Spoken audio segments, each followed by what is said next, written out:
Hello, today we'll be looking at tone for town Bemba. So tone would change the meaning of the word depending on whether the pitch is high or low. So for example, if I have the word nawomba. So nawomba could mean I've gotten wet, I'm currently wet, or I have worked. So nawomba, nawomba. When you're unsure about what the meaning of a word would be, especially if it has got two meanings, depending on the pitch that it's used to pronounce it, then we have to use context cues. Another example of how tone plays in a sentence is imba, okuimba, to sing, or imbe chilindi, that would be to dig a pit. Tonal contrast also exists at a grammatical level. So, for example, when they're trying to signal different tenses, and tenses just basically refers to how a verb can be used to denote the time reference when something is happening.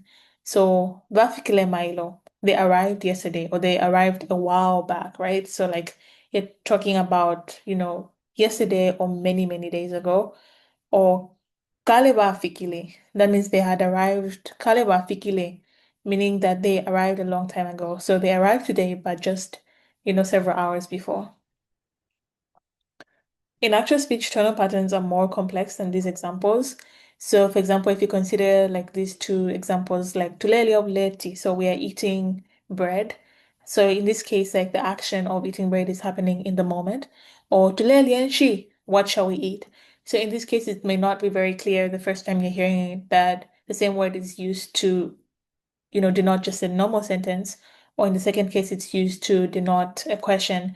And so as you gain familiarity with, how tone plays out and you listen to more Bemba being spoken, listen to more literature, then you're going to improve.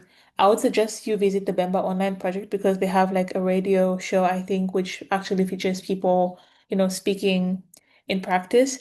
And then you could also listen to the Zambia Bible Society also has an online Bible. So if you're a Christian or you listen to the Bible, then you could listen to it and use that as a resource.